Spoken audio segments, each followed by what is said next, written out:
Primum vivere deidem philosophari. Hola, buenas a todos y a todas las personas que me escuchan y me ven en este nuevo video.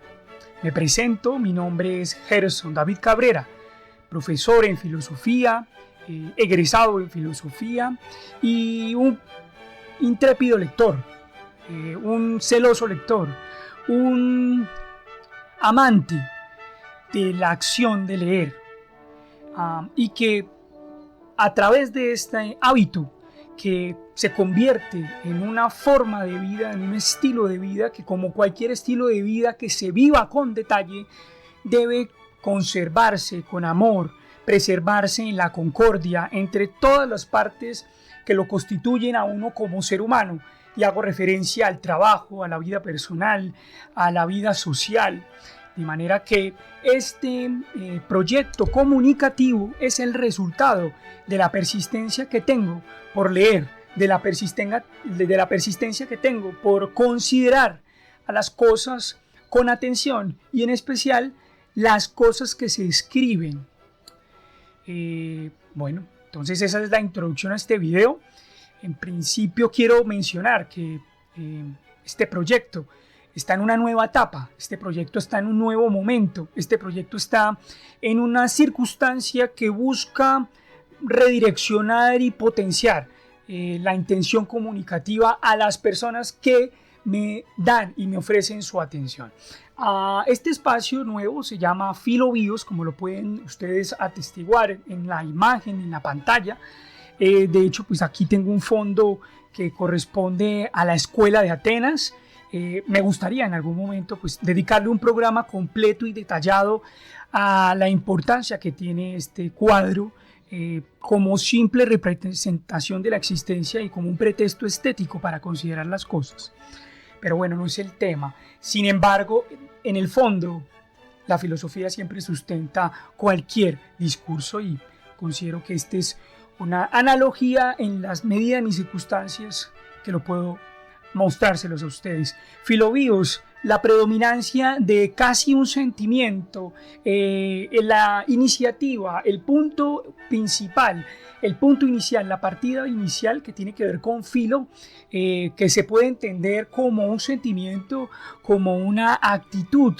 Y cuando pienso en sentimiento hablo del sentimiento que nos vincula, del sentimiento que nos arroja, del sentimiento que nos empuja o nos incentiva a estar juntos, el sentimiento que nos motiva a estar en concordia.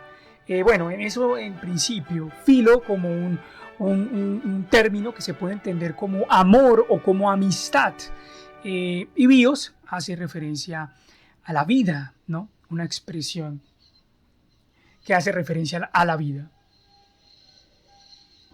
Bueno, estoy cuidando muchos detalles que considero importantes para la comunicación, pero en definitiva no puedo cuidarlos todos.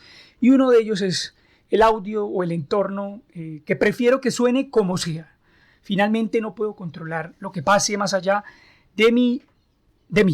Bueno, comencemos. Tengo preparado para ustedes en esta nueva temporada pues una presentación corta que hace referencia a los inicios de mi actividad comunicativa. ¿Cómo fue la experiencia inicial en la creación de contenido en video para internet? Muchos se preguntarán ustedes, algunos de ustedes se preguntarán qué relevancia tiene esta pregunta. En principio, porque me la hago yo. Y toda pregunta que cada uno de nosotros formule es una victoria de la inteligencia humana. Ahora bien, pueden haber preguntas mal formuladas, pueden haber preguntas que hagan referencia a algo completamente intrascendente. Bueno, esperemos que esta pregunta no lo sea. Quiero hablar sobre a lo que me lleva esta pregunta, fundamentalmente porque en esta nueva temporada pues quiero presentarme, en esta nueva temporada quiero enfatizar.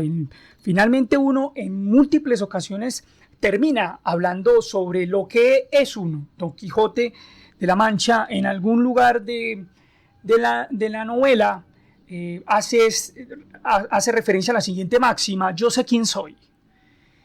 Y considero que hubo una victoria del autoconocimiento, una victoria de la reflexión que entendida como conocimiento de uno mismo, debe ser esa frase, ¿no? Debe poderse decir con tranquilidad: yo sé quién soy.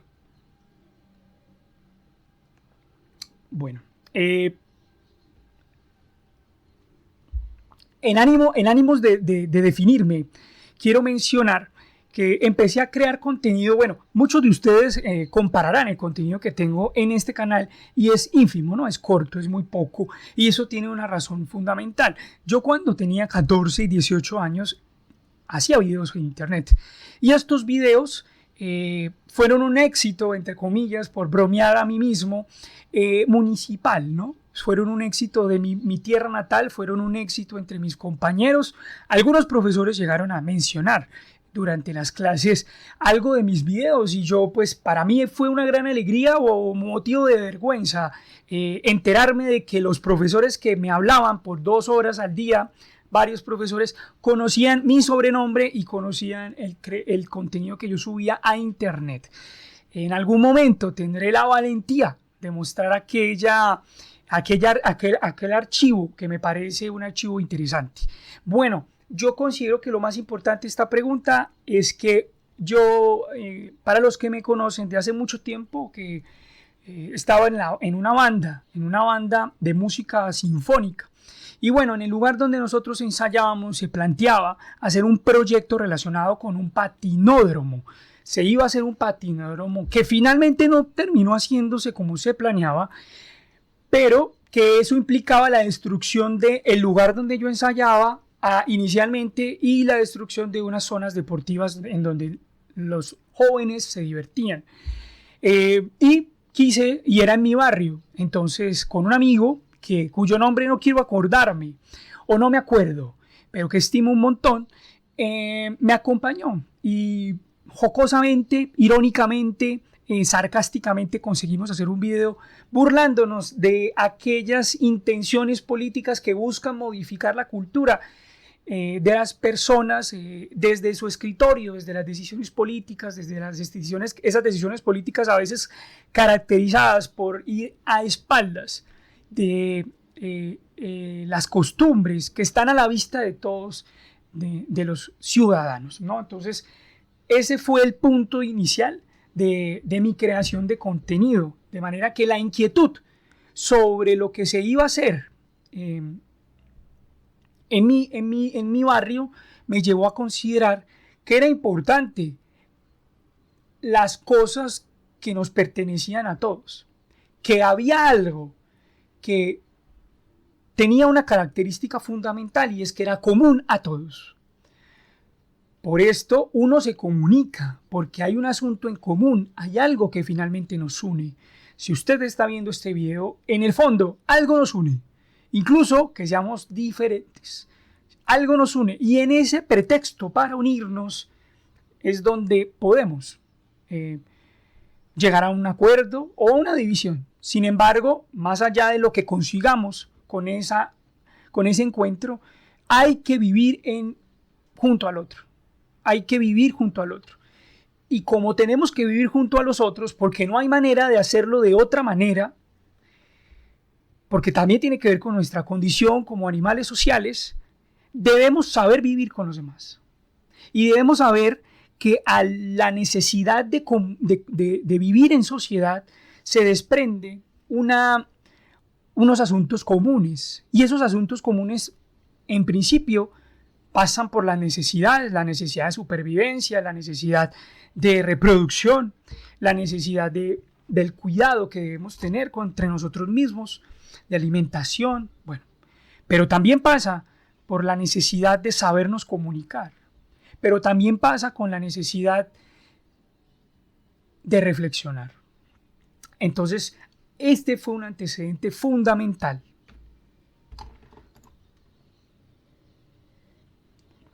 ¿Qué relación existe entre ser profesor y el lenguaje? Importante. Esta pregunta la tengo porque en ocasiones se me escuchará con un tono instructivo, con un tono expositivamente catedrático, si se me permite la reflexión de la palabra. Y esto es inevitable para mí, puesto que este proyecto se caracteriza por tener un contexto, y ese contexto es mi trabajo. Mi trabajo, no porque esto sea una clase, sino porque ser profesor constituye una acción vocacional de mi existencia. Y como ser profesor para mí corresponde casi a un hábito de manera sacra, como si dijéramos consagrado a la enseñanza, es necesario que señale que el lenguaje que estoy utilizando y la comunicación será en torno a mi trabajo. Esto lo digo para pedir disculpas a todas aquellas personas que en algún momento del video se sientan en una clase, y ojalá que en una buena clase, porque termino hablando catedráticamente, porque es la principal forma como me comunico. Y ha llegado el momento de dividir mi video en el momento del discurso. El discurso lo llamé sobrepensar y hacer videos. Digamos que ese es el tema, esa es la referencia temática. Pero el título está en el video y ustedes ya lo pueden ver. Elegí Fe de Ratas. Fe de Ratas por una característica fundamental, y es que nosotros como seres humanos somos personas, somos seres que nos podemos equivocar, somos seres, no somos infalibles, ¿no? Cuando hablamos, cuando emitimos un juicio, cuando nos atrevemos a comunicar una opinión, cuando nos atrevemos a verbalizar una creencia, muy probablemente tenemos la circunstancia en el que no somos tan acertados, en el que nuestras palabras no consiguen advertir el ser en el que estamos pensando. Y podemos ser confusos, podemos ser ambiguos, podemos generar discordia muchas veces con nuestras palabras por el motivo de que no somos acertados. A continuación, esta será la siguiente parte del video, que es la parte sustanciosa, y la he dejado en este momento del video porque pues algunas personas no se habrán quedado ya hasta este punto, y pues las personas que sí, pues se los agradeceré. Se los agradezco, ¿no? En presente. Vamos a comenzar. Bueno, lo primero que voy a señalar antes de empezar es responder a una pregunta que quizás no había respondido en esta presentación y en la siguiente. ¿Qué puedo ofrecer? Filobios, ¿qué puedo ofrecer? Algo distinto a la inercia. Como acción principal en este canal, tengo a mi alcance ofrecer interrogantes, asuntos planteados como problemas. No trataré de inventar problemas donde no sean necesarios, ni tampoco haré una apología a vivir en la incertidumbre y la cuestión de la pregunta que todo pone en duda, hasta limitar al pensamiento en la insensatez del escepticismo radical. Es decir, no quiero promocionar el escepticismo en la suspensión absoluta del juicio, en donde la única manera de no equivocarnos es callarnos. Y, por supuesto, no estoy promoviendo que se amordace el lenguaje, sino que se use correctamente, y que además de usarse correctamente, que es una labor ya complicada, usar el lenguaje correctamente, que lo hagamos de forma misericordiosa, que lo hagamos de forma compasiva, que lo hagamos de forma piadosa ante los demás. Y tampoco, por supuesto, quiero entrar en un vicio propio de una costumbre que parecería reciente, pero es una costumbre antigua, de entrar en los detalles, en la minucia, en el tecnicismo de la filosofía, hasta tal punto que la única manera de comunicarnos sea a través de pequeños detalles, y esos pequeños detalles constantemente deben estar en discordia para que podamos comunicarnos, ¿no? Porque a veces se crean problemas en el ámbito filosófico de forma continua hasta un punto en donde ya casi es imposible distinguir entre un problema y otro, ¿no? Entonces, a veces desde el sentido común, desde el uso común del lenguaje, se cuestiona un poco la labor filosófica porque no colabora con la distinción o la aclaración de las situaciones o de los problemas, sino que más bien promueve la invención de los mismos. Y esto me parece que es un vicio que la filosofía debe atender y no pasar por alto, porque convierte al ejercicio filosófico en un distractor y en una suplantación de la realidad, porque más allá de los problemas que la propia realidad nos dispone, la filosofía sobrepone otros y eso en definitiva no corresponde a una actitud filosófica. Debo tomar café. Continúo con la pregunta que tengo para ofrecer. No piensen que esto se trata de un ejercicio exclusivo del ámbito de la intelectualidad o de cierto elitismo cultural. No se trata de esta reflexión sobre una cultura de la erudición selectiva y elitista. Así como ustedes, yo vivo y me contento con satisfacer las necesidades presentes y ordinarias. Para las necesidades extraordinarias, ni todas las provisiones y recursos y riquezas del mundo serían bastantes. Siempre será demasiado poco para nosotros. Nunca bastará ni el tiempo ni el dinero para satisfacer todos nuestros deseos. De ahí que yo enfatice en la condición errante del ser humano, porque es imposible que una acción complazca de forma absoluta a una persona. Estamos enfermamente insatisfechos con la realidad. Así que la tarea que me imponga en este proyecto divulgativo tendrá que ser combatida con mis propias armas. Bueno, carta abierta a todos. Estoy leyendo, sí, estoy leyendo porque me parece la forma más asertiva de dirigir mi mensaje. En vista de nuestras necesidades diarias, en vista de la exigencia del trabajo sacrificado, en vista de la crucifixión íntima de todo pobre ser humano, cada uno de nosotros hace algo para salir adelante y conseguir cualquier cosa. Contamos con un espíritu que en ocasiones cree poder con todo, que en ocasiones nos hace, y que en ocasiones con frecuencia, estoy un poco menos moderado cuando lo escribí, con frecuencia tendemos a pensar que podemos con todo. Y esto es un síntoma de soberbia. En ocasiones consideramos que tenemos la capacidad de darle frente a cada uno de nuestros desafíos. Y justo cuando nos sentimos más fuertes, y justo cuando estamos en la cúspide del éxito, aparece nuestra condición humilde y flaca, nuestra humanidad. Somos en ocasiones pero tan fuertes que se nos olvida la dificultad que implica la labor de vivir. Y ahí está el problema, que esa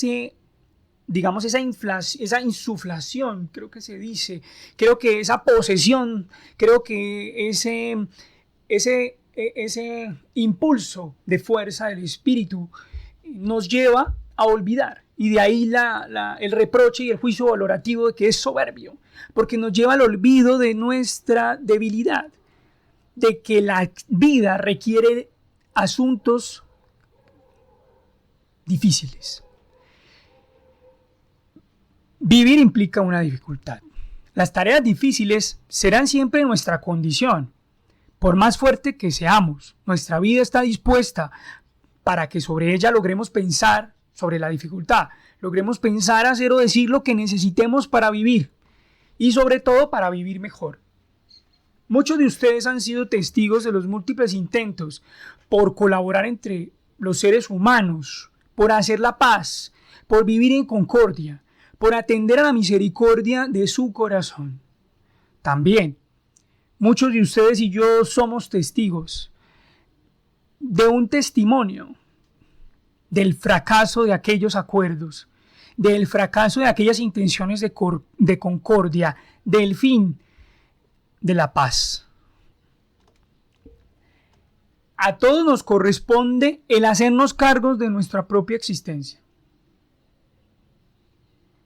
Y como no es posible hacerlo todo, y como se nos es negado conseguir todo lo que queremos, y como la guerra total nos acabaría, y la paz total es inabarcable, entonces, como suele decirse, estar en todo es no estar en nada.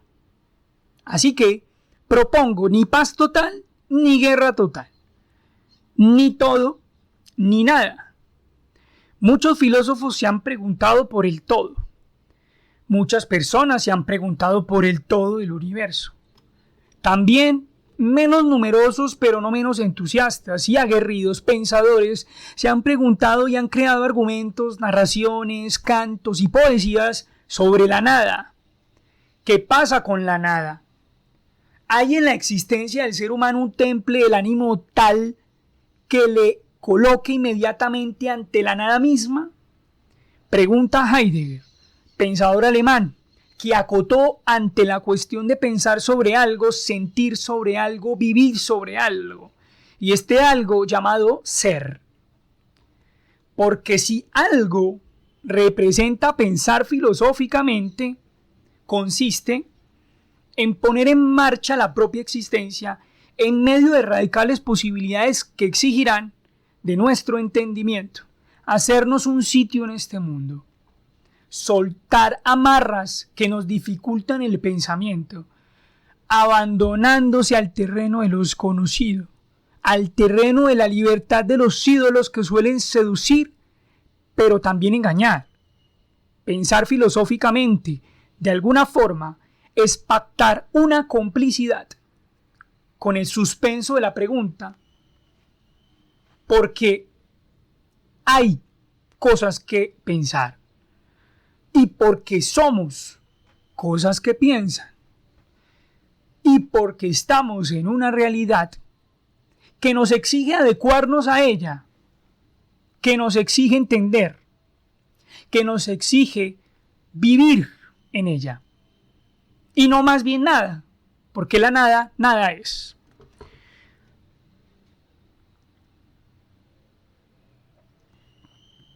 Pensar filosóficamente no consiste en volver simple lo complejo. Basta con pensar de las formas o maneras más sencillas, naturales y ordinarias que cada uno tiene como forma de reflexionar y cuestionar diariamente.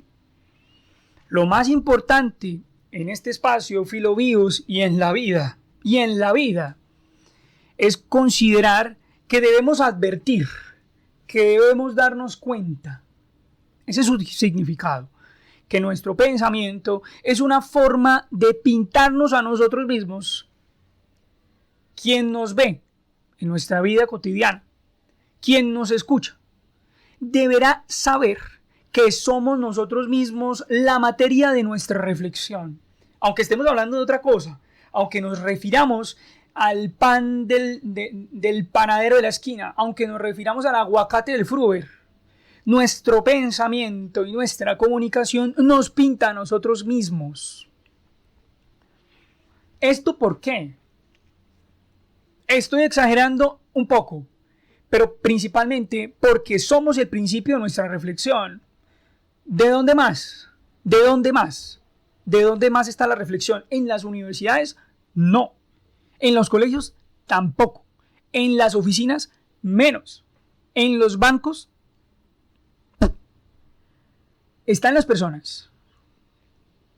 Creo firmemente que el ser humano es una inteligencia al servicio de su propia voluntad, al servicio de su propio pensamiento.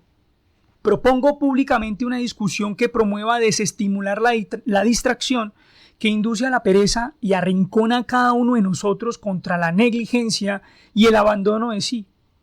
Propongo combatir el deseo de sustraernos del esfuerzo, deseo, desestimular la vana ilusión de que vivir no implica dificultad y dolor. Eso lo sabemos todos. Yo no estoy advirtiendo nada nuevo. Mi tarea consiste en desaprobar al espíritu que desdeña de sí. Hay que comprometerse con algo en una acción comunicativa y me comprometo a desdeñar, criticar, desestimular, advertir las actitudes de un síntoma. Las actitudes que representan un síntoma de una condición que es el abandono de sí mismo, de una condición en donde nosotros como seres pensantes nos despreciamos a nosotros mismos. Así que este ejercicio comunicativo es un reproche público al autodesprecio tan abundante entre nosotros. Bueno, está haciendo calor. Me perdonarán. En esta tarea no soy la voz de la verdad. Tampoco represento el problema. Piedad, por favor, piedad. No pretendo acabar con la ignorancia. Esta labor excede el alcance de mis capacidades. Sé y confío plenamente que a través de nuestra propia inteligencia podremos encontrar una postura universal en la que todos podamos combatir el desprecio a nosotros mismos. Es una gran pretensión. Sin embargo, y a pesar de todo esto, que sea más fácil o sea más difícil, miremos la dificultad de un adversario, el enemigo, hablando bélicamente. Aquí, ¿quién es? Pues es la complacencia. Bueno, en este caso, ¿qué es, no? El enemigo es la complacencia, la apatía, la superficialidad. Este enemigo hemos sido todos cuando preferimos la comodidad de aceptar la realidad como se presenta, lo cual no es una actitud irreflexiva y de tercos o de necios. Más bien la actitud terca y necia es no aceptar la realidad. Pero aceptar la realidad sin reflexión y cuestionamientos es una actitud de necios. Aceptar la realidad es sensato. Preferir las respuestas fáciles y evitar enfrentarse a las dificultades y contradicciones que surgen en la vida es un error.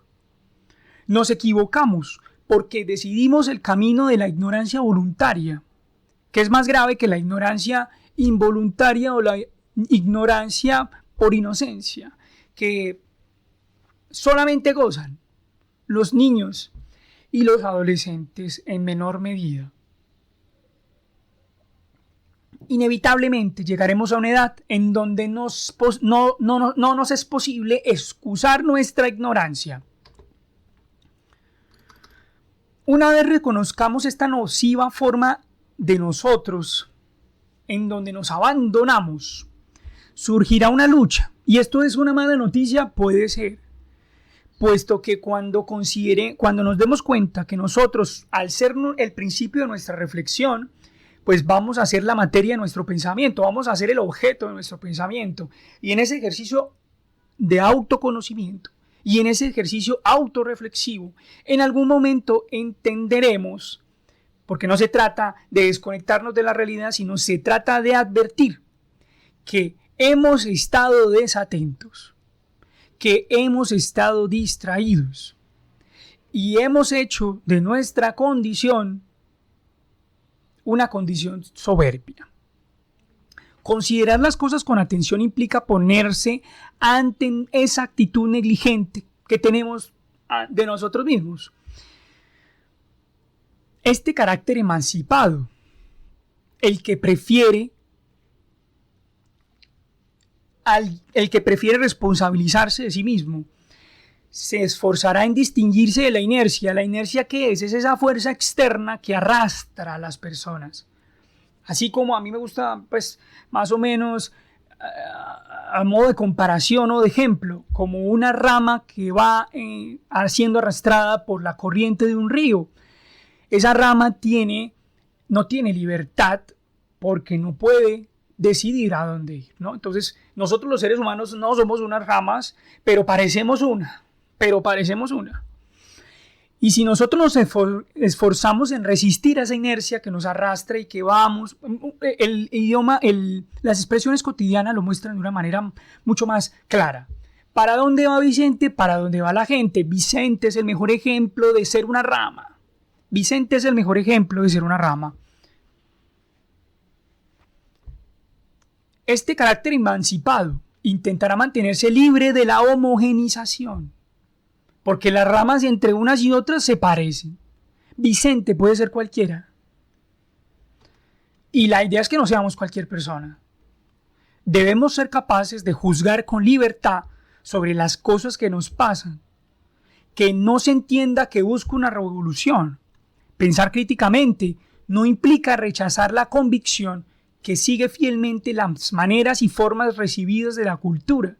Podemos vivir cordialmente en las costumbres que cada uno elige tener, pero ser críticos en la realidad en la que estamos.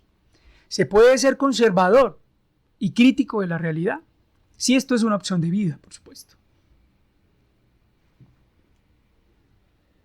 Se acabó el café y se acabará el video. Presto mi forma de pensar al servicio, de distinguir las ideas comunes, las que nos competen a todos. Y como nada noble se hace sin riesgo, asumo el compromiso público de pensar y extender públicamente este ejercicio, titulado en esta temporada Filobios. Puesto que para todos los eruditos y para todos los intelectuales y para todos aquellos que se esfuerzan por conseguir el conocimiento, debo recordarles que no basta con alcanzar la sabiduría, labor noble, labor sensata, labor en la que todos deberíamos estar trabajando. Sin embargo, no basta y hay que aprovecharla, y considero que el aprovechamiento fundamentalmente nos debe conducir a la concordia, al acuerdo, a la convivencia. Este ejercicio comunicativo busca la concordia, busca la reflexión y busca la defensa de la filosofía. Muchas gracias a todos y nos vemos en un próximo video. Muchas gracias.